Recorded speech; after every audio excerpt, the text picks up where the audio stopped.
Bonjour, mon nom est Patrice Deschamps, je suis denturologiste et j'enseigne en denturologie depuis 25 ans.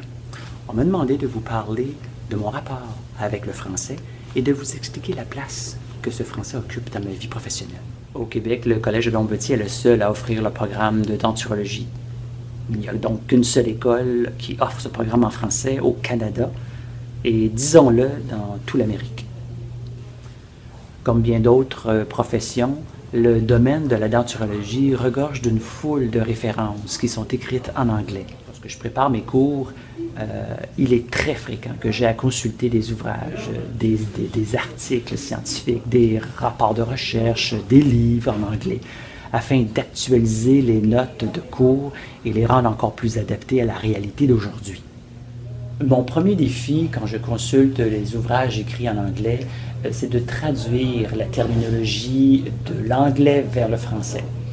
Je dois m'assurer que cette traduction est consensuelle auprès de mes collègues enseignants, bien sûr, mais aussi auprès des professionnels qui exercent à l'extérieur du milieu de l'enseignement.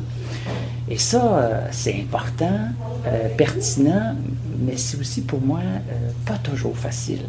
Mais vous savez, c'est quand même assez fascinant de constater que c'est pas toujours du français à l'anglais où on trouve des fois une problématique au niveau de la traduction.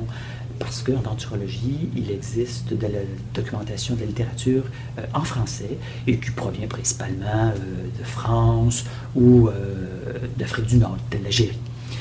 Eh bien, le problème, c'est que les termes utilisés en France et les termes utilisés au Québec, eh bien, il n'y a pas de similitude, on n'utilise pas le même terme. Alors là encore, il faut faire très souvent une adaptation du français vers le français. C'est quand même paradoxal, mais ça existe.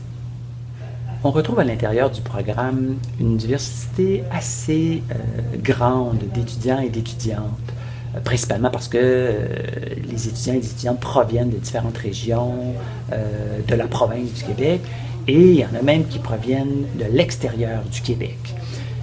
De plus en plus aussi, on accepte des étudiants allophones, ce qui nous incite à être très vigilants dans l'usage du français dans notre profession et à doubler d'efforts afin d'être en mesure de transmettre une terminologie adaptée à la denturologie.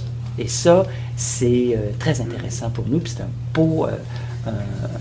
beau défi à relever. Il est fréquent aussi dans mon enseignement d'avoir à discuter avec des étudiants, des stagiaires, à propos d'une problématique d'un patient ou d'un rapport d'examen buccal. Et d'entendre à quelques reprises certains termes anglophones. Évidemment, rapidement, on va intervenir auprès de cet étudiant-là en lui demandant, évidemment, d'expliquer ou de préciser sa pensée à travers une terminologie française qui est propre au domaine de la denturologie ici au Québec.